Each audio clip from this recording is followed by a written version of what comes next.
கிறிஸ்துவுக்குள் பிரியமானவர்களே, இந்த நாளுக்கான மாலை நேர மன்னா அப்போஸ்தலனாகிய பவுல் ரோமருக்கு எழுதின நிருபம் 12வது அதிகாரம் 18வது வசனம்.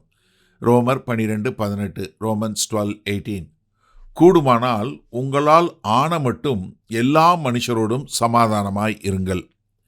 இப்போ அப்போஸ்தலனாகிய பவுல் பரிசுத்த ஆவியானவர் மூலம் எழுதும்போது ஒன்று எழுதுறாரு. எது சரியானது? எல்லாரோடையும் நம்ம சமாதானமாக வாழணும். ஆனால் உண்மை என்ன இருக்குது? நம்மளால் வாழ முடியல. ஏன்னா எல்லா மனுஷரும் அதை விரும்புறதில்ல. அதை புரிந்தவராய் இங்கே நமக்கு எழுதக்கூடிய ஒரு காரியம் என்ன?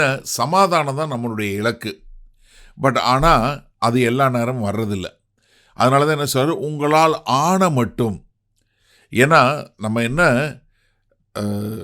எல்லாரோடையும் எல்லா நேரம் சமாதானம் வர முடியாது. சிலர் ஒப்புரவாதலுக்கு ஒத்துக்க மாட்டாங்க.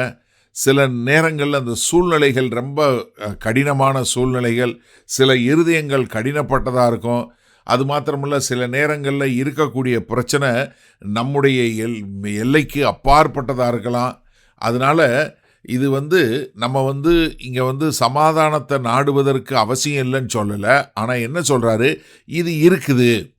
எப்படி இந்த சூழ்நிலை இருக்குது. ஆனால் என்ன, ஒரு கூடுமான வரை as long as it's possible, ரெண்டு இருதயம் விருப்பப்படும் போது என்ன இது புரிஞ்சு கொள்ள முடியும். இது சமாதானம் உண்டாகும்.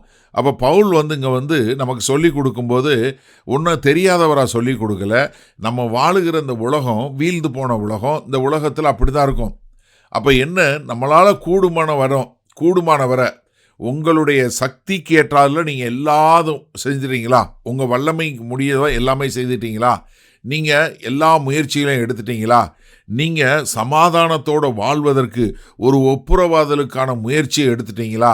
அதற்கு வரக்கூடிய தடைக்கல்ல உருகிட்டீங்களா? உங்களுடைய இருதயத்தை நீங்கள் பாதுகாத்து கொண்டே, உங்கள் இருதயத்தில் இப்படி ஏதாவது ஒரு கடினமான தன்மை இருக்கா என்று சொல்லக்கூடியதா?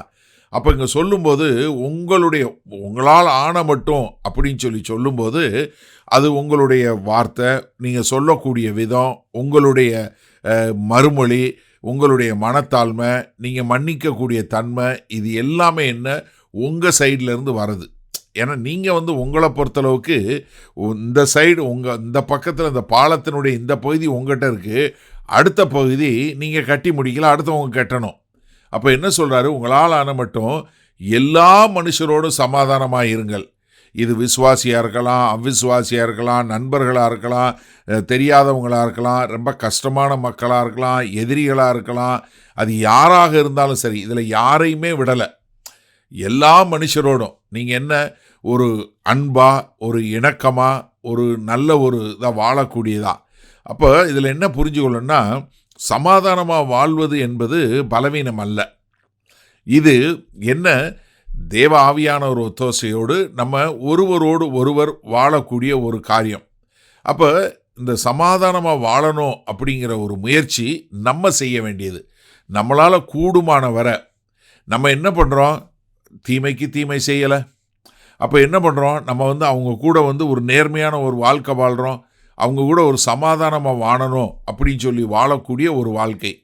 சரி, இதனால் இந்த வசனத்தை நம்ம எப்படி எடுத்துக்கொள்வது? ஒவ்வொரு கிறிஸ்தவனும் சமாதானத்தை நாட வேண்டும். ஆனால் என்னென்னா, நீங்கள் என்ன பண்ணிடக்கூடாது, சத்தியத்துக்கு விரோதமாக போயிடக்கூடாது. அண்ணே சமாதானமாக இருக்கணுங்கிறாங்க, அவங்க கோயிலில் சாமி கும்பிடணும், இல்லை இந்த காரியம் செய்யணும், அவங்க கூட சமாதானம் இருக்கு. இல்லை, நல்லா புரிஞ்சுக்கொள்ளுங்க. சமாதானத்தை நம்ம நாடணும். ஆனால் நம்ம எப்பொழுதும் என்ன பண்ணக்கூடாது, சத்தியத்திற்கு சோரம் போகக்கூடாது. we should not compromise on the truth. சில நேரங்களில் சமாதானம் பெறுவது நடைமுறையில் இயலாத காரியமாக இருக்கலாம்.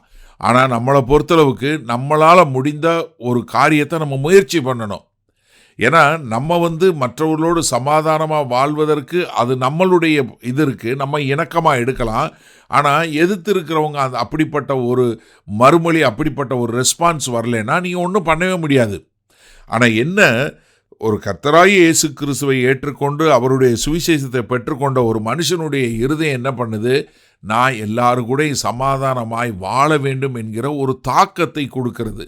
ஏன்னா ஒரு கிறிஸ்தவனுடைய சாட்சி என்ன, நம்ம இப்படிப்பட்ட ஒரு சமரசமற்ற சூழ்நிலையில் கர்த்தருடைய ஆவியானவர் மூலமா, அவருடைய கிருபையின் மூலமா நம்ம சமாதானமாய் வாழும்போது அது மிகச் சிறப்பாக மற்றவர்களுக்கு விளங்குகிறது. ஏன்னா இவங்க கிறிஸ்தவர்கள், அதனால இவங்க என்ன பண்ணுவாங்க, நான் என்ன இருந்தாலும் சமாதானத்தை நாடக்கூடியவனாக இருக்கிறேன். ஆனால் ஒரு காரியம் தெரிஞ்சுக்கொள்ளுங்க, மற்றவர்கள் சமாதானத்தை விரும்பலைனாலும் உங்கள் இருதய சுத்தம் முக்கியம். அதனால் நீங்கள் சமாதானத்தை நாடக்கூடியவங்களாக இருப்பீங்களா?